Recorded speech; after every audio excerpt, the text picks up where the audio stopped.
greater or lesser extent, good evening and welcome to QI, where tonight my companions and I are plunging into the jungle, and helping me swing my machete are the king of the jungle, Greg Proops. The king of the swingers, Reginald D. Hunter. A jungle VIP, David O'Doherty. And a bit of an animal, Alan Davies.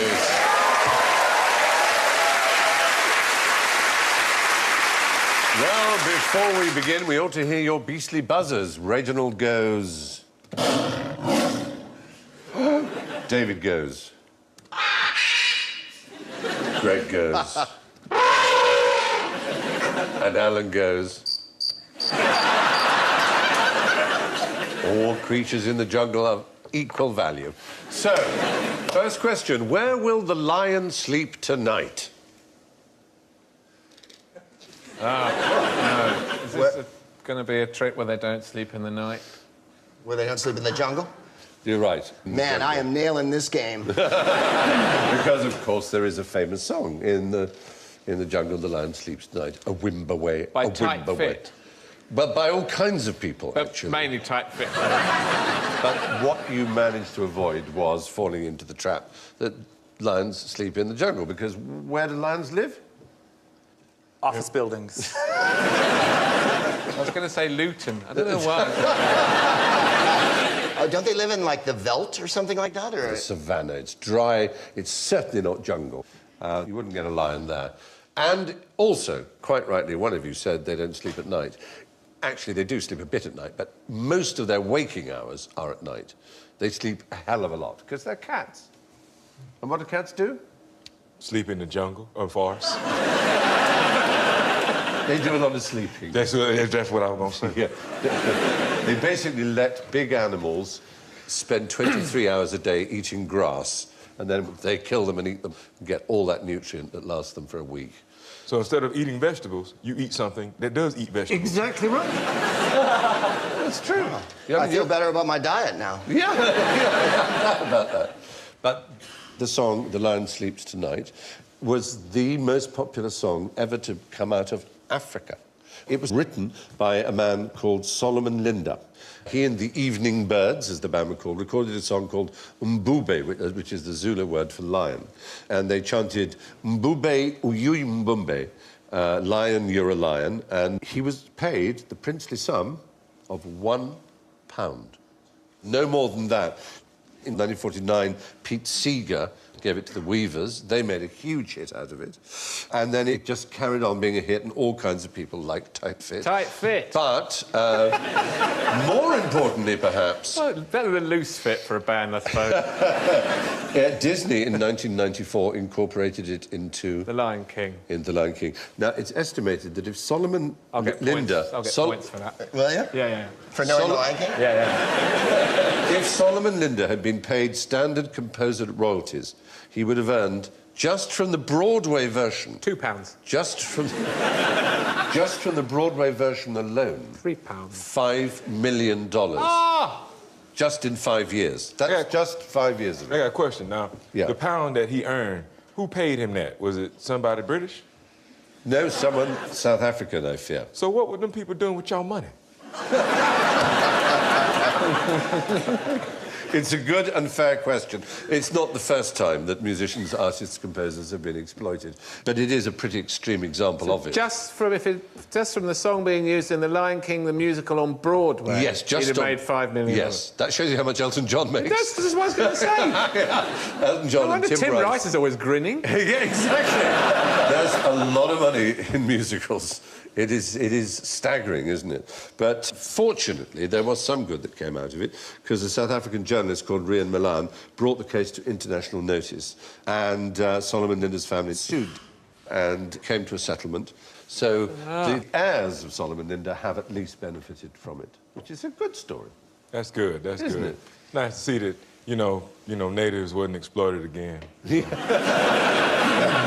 That's a good story there. If I would tell that And story yet we too. opened by saying that the whole thing was predicated on a black lie. Yeah. In Lions the jungle, do not the mighty sleep in the jungle. The lion sleeps tonight. Doesn't sleep at night, doesn't sleep in the jungle. It's lucky to get £1 for it, if you ask me. Anyway, so that's it. Now, what would be the best way for Tarzan to get around the jungle? Wow.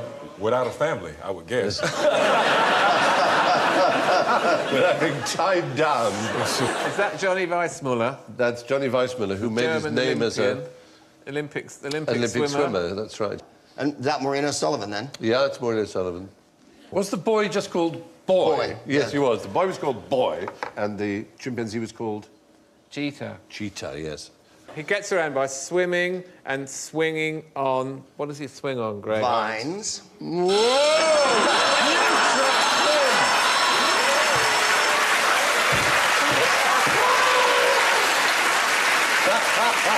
Oh, Alan, you wicked. That was diabolical. I feel really good tonight. I think I finally nailed this game. I didn't know you were going to use your Jedi powers on me, Davis. I came in here with every good intention, and the next thing I know, I'm providing answers to you. Tarzan, in the movies, does appear to swing on vines, or lianas, as they're called, but it's impossible to do so because they grow from roots in the ground. So if you try to swing, you just fall straight down. You might get some that are twisted into the branches, but no animal or ape conveys themselves. But what about by when you see, swinging on vines. gibbons and whatnot flinging through the jungle? Ah, no, that's a very different kind of action, which is recreation. Using their arms to move along. And gibbons do that and are excellent at it, and as you can see, kittens. there you are. Yeah. Orangutan. You're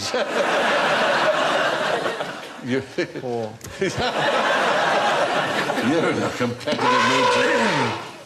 I'd like to say that Alan is Tarzan's chimp because cheetahs never prosper. Hey, very good.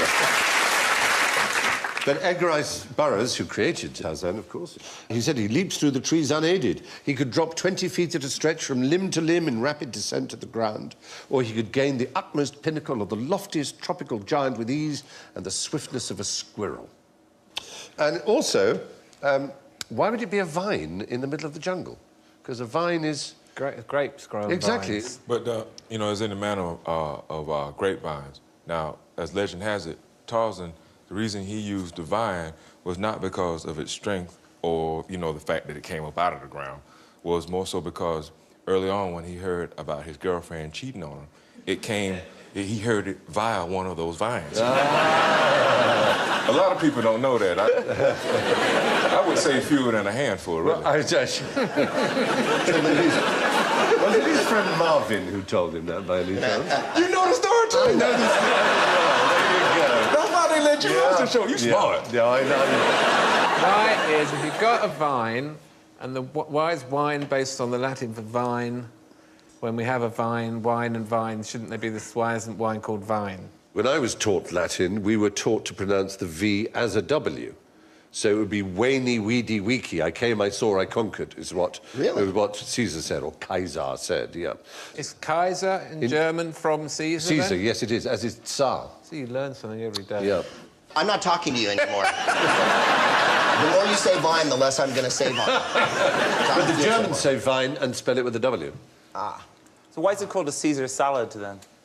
It was invented by someone called Caesar. I've had a bottle of Caesar salad where it's on the label and the man who invented it's on Points to Alan Davis. Yeah. It was, in fact, a cook called Caesar Cardini. the label. Yeah. Well done, Alan. Well, I read Damn, it on the you're label. doing well. Wow. Wow, it's interesting that the two people who be on this show every week doing the best.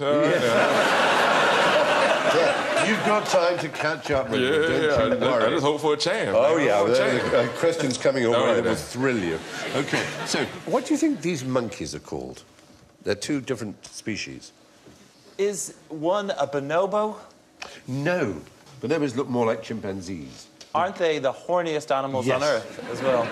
Anything you put in front of a bonobo, it will shag. It honestly doesn't matter. They are the most sexually, absolutely... I mean, they... Even Russell Grant. Bonobos really... Actually, lions, too. I mean, when lionesses are at it, they will shag up to 50 times a day. I mean, it's a 10-second business with the lions. But also, the lions shag each other. About 8% of all lion sex is gay. So 8% of lion sex is gay? Yeah. Yeah, okay. Did you get that, like, out of a book of lion facts, or did you get that from a gay man? I know there are a lot of people who would have us believe that only mankind is gay. In fact, there are, the latest count, about, I believe, 642 species of animal that exhibit homosexual activity. But do you know there's only one species that exhibits homophobia? And that's mankind. So who's natural? I thought you were going to say elephants then. I really hope. I don't know why Mardi Gras. It'll be great. How did they come up with the figure 8%, though? That's a lot of research. It is, isn't it? It's, I mean, I saw The Lion King, and I didn't see any of that going on. But I did feel the love. You felt that night. Yeah. The circle of life has a whole new meaning. It certainly does. The red-faced one needed some factor 50 before... It certainly does. I can tell you they come from completely different parts of the world. What's the most noticeable thing about the one on the left? Its nose. Its nose. It's a huge nose. Can you think of another word for a nose, a rather technical word? I can. Wait. Proboscis monkey? Is the right answer. That's a proboscis monkey. There it is.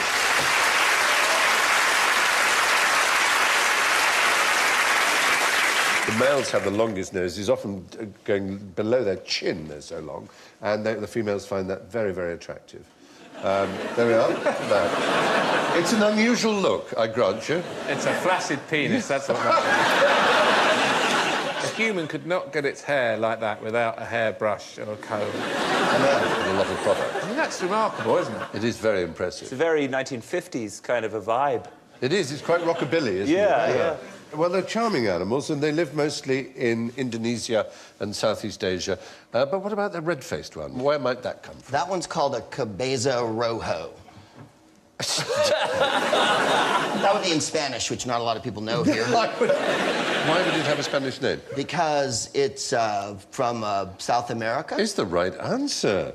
But in fact, the first one, the proboscis Coming monkey... up on a point, Alan. The first one, the proboscis monkey, is called orang balanda. Now, orang means man, and orangutan is man of the jungle. But this is basically, the big-nosed one is their word for Dutchmen, who were their colonists. And they thought those monkeys looked like the colonial masters. And so they call them Dutchmen, basically. And this one is even sadder. So rude. Yeah, I know. This one is the uakari monkey, which is South American, comes from the Peruvian Amazon, and is very red-faced, and is known by the locals, unfortunately, as English monkeys, because they look like tourists from England. Slightly bald and red-faced. If you give them a towel, will they fight Germans for space near the pool? Are you people all that hairy when you take your shirts off? Oh, definitely, absolutely. It's a sweet, charming, very human face, isn't it? Yeah, but in a perpetual state of embarrassment. Yes. Well, I thought at first it just was its bum. yeah. And yet it weirdly had a bum that looked a bit like a face. But anyway, that's the uakari monkey. Rather beautiful creature in its own way. Unfortunately, when they get to zoos, they're very lethargic and unhappy. But they're very active and very sociable in the wild. I get quite lethargic in zoos. Yeah, I know. A robin redbreast in a cage puts all heaven in a rage, as William Blake said. Also, Anyway. the ice cream is very expensive in zoos, so that's another depressing aspect. There's that too.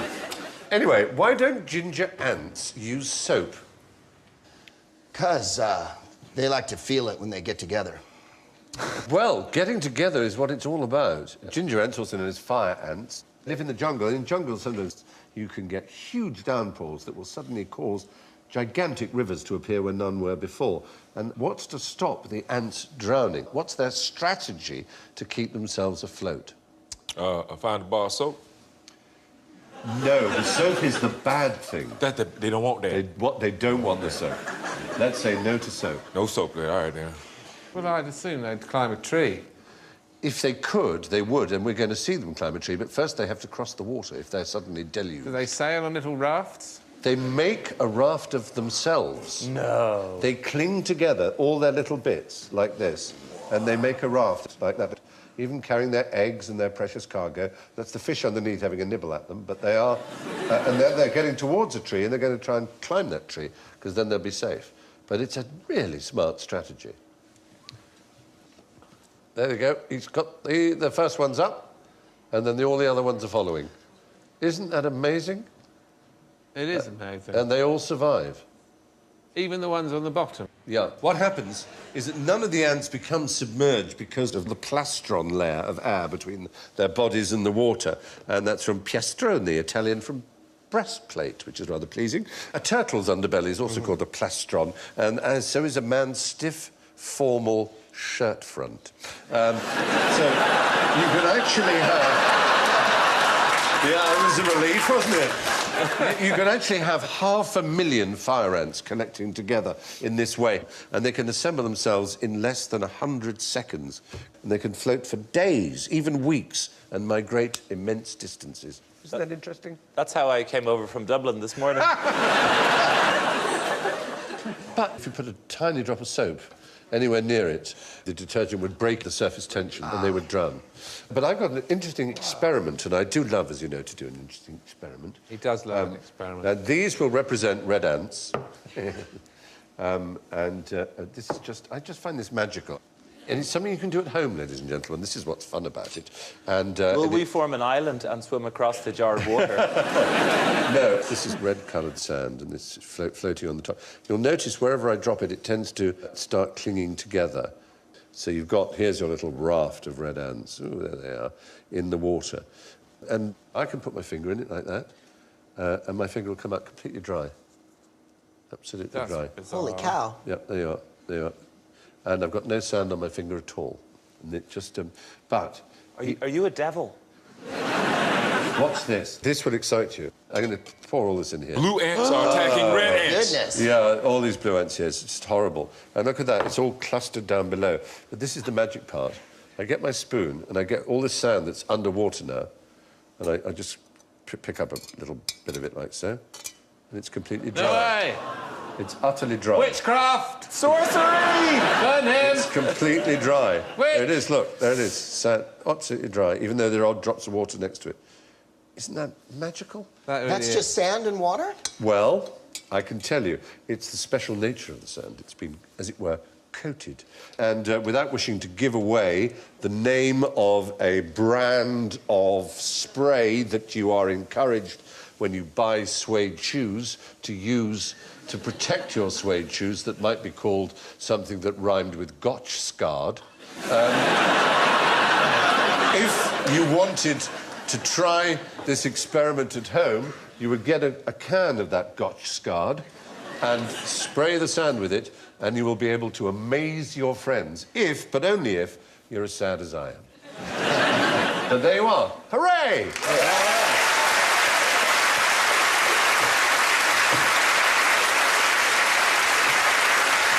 The fun you can have with things. It is. It's nice. It's good. Very fun. Exactly. Well, anyway, what goes at 40 miles an hour and smells of curry?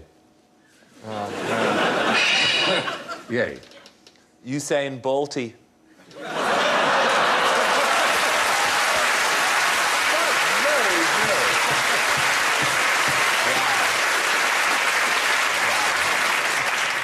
I have to say that's impressive. I have to give you points for that. It's just too good.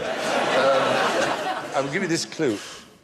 An astonishing number of animals in the wild smell of other things. And there is an animal that smells of curry. And there's no reason for it to, because it doesn't live in India, it doesn't eat chilies. But 40 miles an hour is pretty quick. That's the thing. It's Yeah. the fastest of its species, and it's a signature species for a whole nation, a whole continent. The ostrich goes about 40 miles an hour. It does, but this is not a bird. Kangaroo. Yes. Yeah. It's the western grey kangaroo, the fastest of all the kangaroos. And amazingly... It smells of curry. Ah, jeez, it smells of a curry. Smell that, mate. That's just an Australian who's had to carry them out before, done a particularly stinky fart, and then tried to blame it on a passing kangaroo. That kangaroo, did you see that kangaroo go by there? Jeez, what a stink. Like a curry. Anyway, that's one animal that smells unusual. You're not going to get this next one because it's such an unusual animal, but it's rather pleasing to think that the binturong smells like a freshly made batch of popcorn. It's also called a bear cat, but it's actually more like a civet than either a bear or a cat. But apparently it smells of freshly baked popcorn. Isn't that a lovely thing for an animal to smell Is of? it slightly overpriced? And It's a medium one, almost exactly the same price as a large one. And does it smell like salted or sugar popcorn? Ah, now there's a good question. Yeah. Their birth is apparently fascinating because originally they're just in a tiny, tiny egg, and then on a very hot day, suddenly just pop into the air. I'm going to show you another animal. It's a common blue butterfly, but has been described by the famous naturalist, Geoffrey Grigson, as having a particular smell. Finger of fudge. Yes! What? Unbelievable. Unglaublich. I mean, I've got to accept that because the answer is chocolate. Wow. That is amazing. How did you do it? Yeah, you two have developed some bizarre understanding where... Yeah, man, how does a man be on this show every week come up with all the answers? I don't know. He's having a spurt. like an adolescent having a growth spurt. He's having a brain spurt. It's very impressive. See? Sorry. It's my father. Sorry. Talking about having a spurt is not what I meant to be doing. So chocolate is ground-up butterflies. Well, no. It just so happens that species, according to Geoffrey Grigson, smells of chocolate. Well, there you are. I'm staggered by Alan's knowledge here. Now, as long as we're in the jungle, let's have a dubious jungle theory. A dubious theory from Stephen Fry. Ah, dear. At least 10% of the Amazonian rainforest was deliberately created by human activity over a period of 1,500 years, more than 1,000 years ago. It's an enormous orchard, twice the area of Great Britain. Dubious or not, look at the evidence on jungleschmungle.co.uk and decide for yourself. A dubious theory from Stephen Fry. This is a genuine theory. Can you understand that the idea that the Amazon, that we think of as the wildest place on Earth, might actually have been... A lot of it might be... Is there a large part of it, then, that bears fruit that we would consume? Not only that, there is real evidence that a large part, certainly not the majority, but a large part of it is composed of soil that is of human origin, called terra preta, which is black earth in Portuguese. It contains charcoal, bone, manure and pottery and can only be humanly produced as a soil for growing. It was created deliberately over 1,500 years, rich in nutrients that last thousands of years. BBC 4 made a programme about it called Unnatural Histories, arguing that an advanced civilization of 5 to 6 million people flourished along the Amazon in the 1540s, and then diseases brought by the Spanish, such as smallpox and flu, wiped out up to 95% of the population. And by the 18th century, the rainforest was empty. They left no buildings, only the soil behind. It's an extraordinary thought, isn't it? And they left amazon.co.uk. They did give us that, thank goodness. They say in North America as well, they always lowball the amount of Indians who were there. Yeah. But the point is, after the Spanish came the first time, because they traveled with their pigs, they had every manner of pig-borne disease. And when they came back 100 years later, they had wiped, everyone was dead. Yes. There was maybe a quarter of the population that there had been. So I don't think it's strange at all that that would have happened. And because they didn't leave buildings, we don't, give them any credit. Exactly. Except that they left an enormous forest, which makes the planet breathe. I know, and indeed developed a type of soil that is still amongst the most fertile and useful sort of soil there is on Earth. It is remarkable. Not amusing, but true. Rather like my bottom.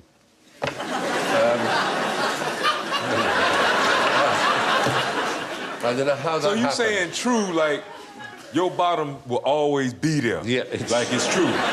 Your bottom is true. It is a bottom of truth. Okay, Yeah, all right, then. absolutely. All right, man. It's the That's measure- a bold statement to make about yourself on national TV. the measure- Very impressive. Very impressive. It's the measure of bottoms. It's Yeah. the first bottom, and other bottoms are compared always to that That's bottom. right. They- That's why it's known as the true bottom. Yeah. That was Or the arse of verity. Very fertile. Well, OK. Let's just move away You started it. from that. I did. I just painted myself into a corner. I don't know how I managed that. All right, so moving on. Describe the world's most hideous lunch. There's a pretty rotten fruit you can get in Indonesia that stinks. Well, the durian fruit you're Yes. thinking of, yes. It's actually delicious, but... Smells like rotting flesh. Yeah.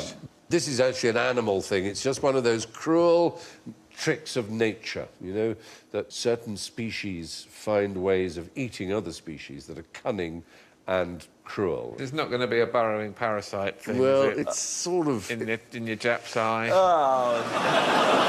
Or in your eye, even. We think of a little innocent frog. A frog sees a larva, a little bug of some kind. It will dart its tongue out. There you go. There's the big frog and there's the little larva. And the frog's going to win. The frog's going to poke its tongue out and it's going to eat. It's not that small a larva. I agree. I still think that's quite an ambitious meal for that frog to take. One of two things happens. One is the larva will simply attack the frog, latch itself with its quite strong horns, which you might just be able to discern in the picture. That's what I would do. Onto the back. I would do and that. then just eat it from the inside out. Yep, that's exactly what I would do. Until there's nothing left in a few hours but a pile of bones. It would just simply eat the Really? whole thing. One larvae? Yeah, but if it so happens the frog is really quick and gets the larvae into its stomach, it will then, an hour later, regurgitate it, and the larva will still be alive and will then eat.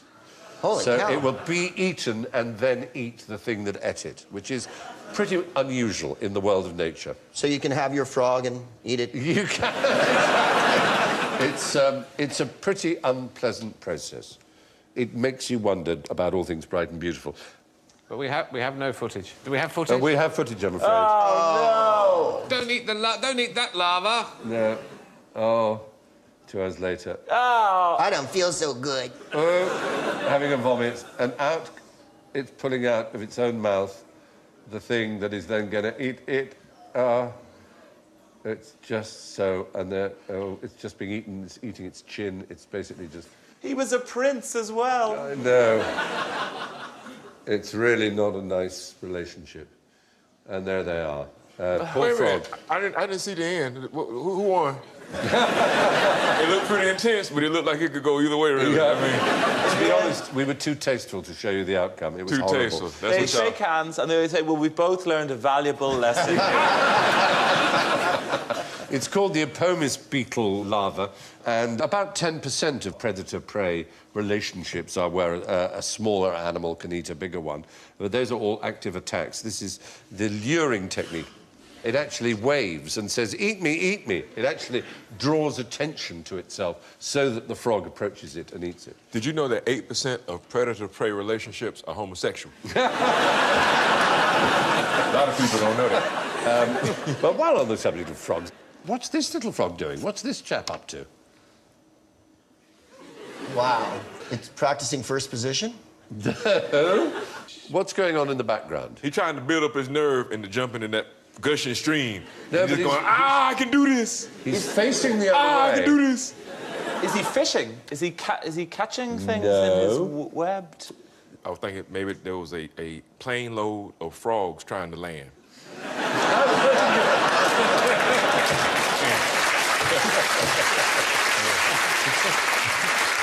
Well, you know, air traffic controller frog. Air traffic control frog. What is it about the background? Running water, water stream. What does that create? If you've got a waterfall behind you, how do you communicate with your neighbour? How do you shout? It's sign language. Yes. No. Semaphore. Really? It's the semaphore frog, because it lives by waterfalls and cataracts, and so little won't get heard. So that's how it communicates. Basically, it's saying to other males, this is my territory, keep away, or it's saying to girls, here I am. Unless it's 8%, of course. It is a wonderful sight. It solved the problem of the fact that it can't vocalise because it lives in a noisy environment. There are other ways of attracting mates which are unusual. Yes? The internet. If only you'd said what you often call the internet. What do you sometimes call it? The interweb. Yes. Web spiders. Spiders, yeah. Spiders make webs to catch prey so they can survive and thrive. But there's a particular breed of spider. They ejaculate into a pad of webbing and transfer the sperm-laden pad to their palps, which are like their antennae, and then they wave them around to attract the female. I've got some sperm here. I've got some sperm for you. Oh, God. I used to do that to my ex-girlfriend because... Why am I not surprised by the word X in there? Yeah, I mean, she just wanted to have a baby so bad. It was just real easy to get her excited like that. I got some sperm, and she'd come running, and I'd be like, I'm just kidding. You'll probably eat well out of it. Yeah. Exactly. She's the better for it. I mean, in fact, I take pride in believing that I helped her prepare And for think the next what cat you're she saving on triple-ply tissues. There you are. Wow. In some weird English way, I feel dealt with. By the way, the credit for the videotape of that extraordinary frog waving its hands belongs to the School of Environmental Life Sciences at the University of Salford. Thank you, University of Salford. Anyway, Alan, what I'd like you to do is press your buzzer. It's not a trap. I just want you to... It's going to be a trap. Yeah, press your buzzer. What are those and how do they make that noise? Now, this could be one of two things. Right. There's the one that makes the noise by inflating its thorax. Ooh. And the one that makes the noise by rubbing its back legs together. So, I think it was the first one. There is actually no insect that makes a noise by rubbing its back legs together. Ah. It is, but do you know what the animal was, in fact, you were listening to? Cicada. Well, it's a cricket, in fact. It's been known, actually, for thousands of years that crickets don't chirp by rubbing their legs together. So where did that come from, then? It's just one of those weird fallacies that people cling to. I've clung to fallacies, and it's a... it's a thing... No. This is all... He said it's a weird fallacy that people cling to. He said that. He said fallacies. Yeah, That means many fallacies. thank you. Rubbing body... Oh, God, it's getting worse. Sorry. Rubbing body parts to make sound is called stridulation. And crickets have a large vein along the bottom of each wing, covered with comb-like teeth. The chirp comes from the scraping on the top of one wing over the bottom of the other. Nothing to do with legs at all. Not their legs. So it's their wings, not their legs. And only male crickets chirp. The females don't. 4 songs, 1 to attract a female, 2 to court a nearby female, 3 to warn off another male, and 4 to celebrate a successful mating session. Really? Yeah. 4 to say to the female, why don't you say something? Yes, quite. Basically, it's like they're high-fiving themselves. Yes, after they are. woo! Yes, success. I would just order pizza. That's what we tend to do, but they just high-five themselves, as you say. But this, listen to this, this is the most extraordinary cricket of all. It's the snowy tree cricket. And if you count the times, because they're very susceptible to temperature, if you count the times they chirp in 14 seconds and add 40, you will get the temperature in Fahrenheit. No way, shut up. Yes way, absolute way. I know it sounds mad. It's from the 1897 masterpiece by Amos Dolbear, The Cricket as a Thermometer. But it is something extraordinary, isn't it? I'd still prefer a thermometer up my bum if I was in hospital.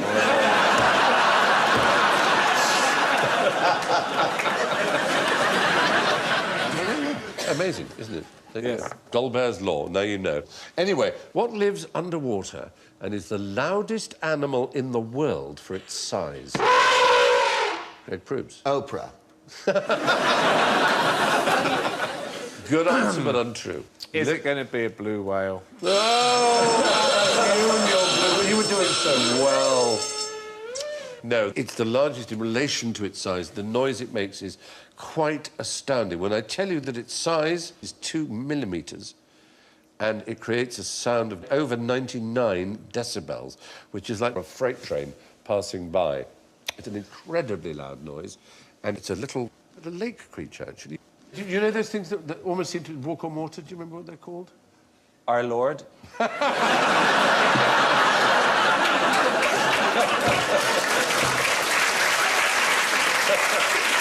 You could call this the Jesus insect if you wanted. It's a water boatman. The water boatman is a beautiful little creature, and it uses the surface tension of the water, there you see, to walk along the water. That's a pond skater, of course. So unlike a blue whale in almost every respect. The noise it gives out is like a passing freight train. We have a theory how they produce it, and we'd like you to try out our theory. They use their penises against their tummies. Peni. Peni, if you like, penises, if you wanted to speak in English. But by all means, peni, if you like.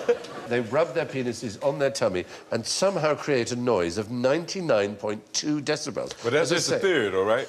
Yep. Because I put my penis against my belly, it don't make no noise. If you really whack it, though, if you... Steady. It depends on if I have to get up in a hurry. Like if I got an hour. And imagine that it's a penis, all right? You pass that to Greg. You know, imagining is not helping, but all right. Obviously, there's yours, Alan. No.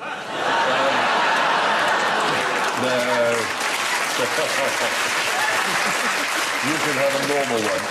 Now, this is quite complicated, but you should have a little bowl of rosin, as in the kind of stuff that ballet dancers use to keep their shoes from sliding on the stage and that string players use for their bows. Ordinary rosin. Oh, very good. Listen to that noise. Keep doing that. You're rubbing, you're trying to... It gets surprisingly loud, doesn't it? Oh, God, yes! I don't seem to be attracting any boatmen or women. I'm not getting 99 decibels. There, you see that? This is still louder, though.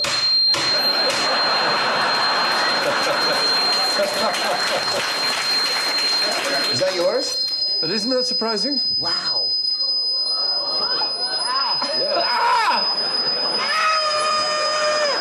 It was like Mars attacks. Yeah. Our brains will explode. Solo. Alan's very good at it, isn't he? Have you given him a wand? Is that a wand?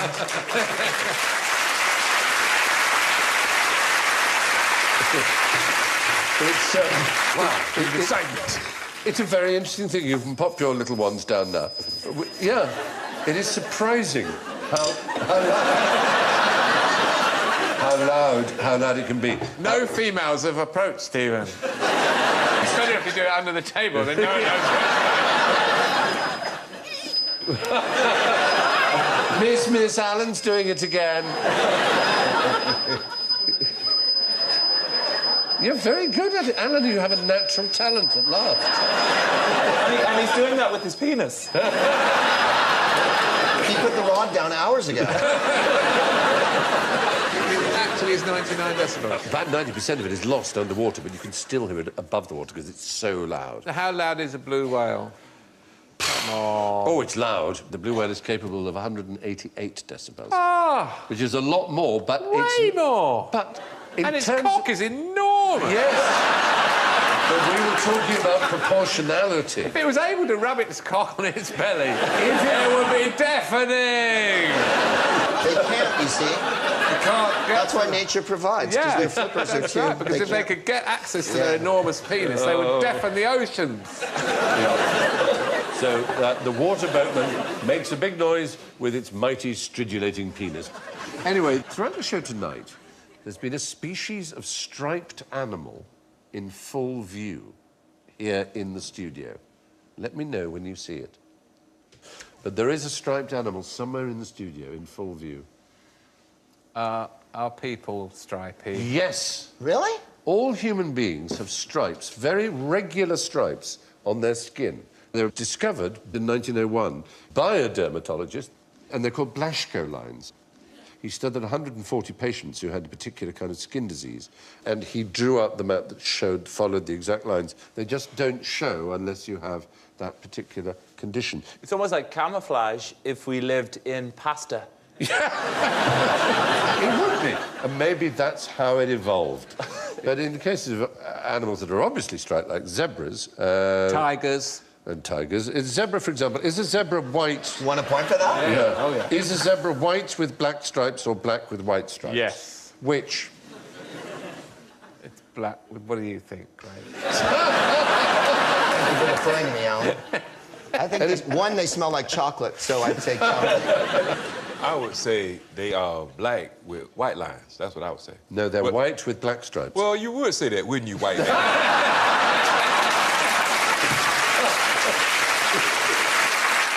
But they have black noses. They do have black noses. That's ridiculous. I That's know. the stupidest thing I've ever heard. I'm not playing anymore. I'm furious. It was discovered in... No, we don't throw our toys out of the pram. Humans are not only striped, incidentally, we're also bioluminescent. We give off light. And this, again, was a recent discovery, a Japanese discovery. In 2009, they photographed the faint glow of human bioluminescence for the first time. It's 1,000 times weaker than our eyes can detect, unfortunately. But it is there. We do give off a small amount of light. It's a shame he's got his pants on, because I'd like to see how luminous he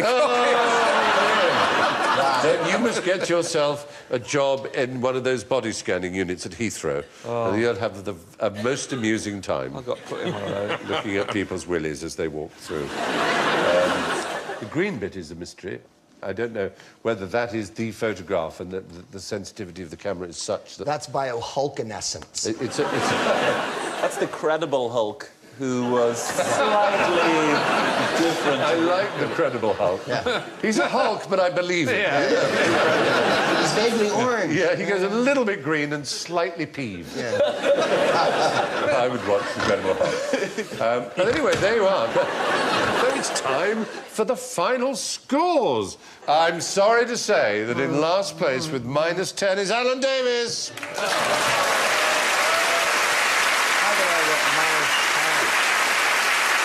Just behind with -8 is Greg Proops. Then with -6 is David O'Doherty. With 1 plus point, Reginald D. Hunter. Well done.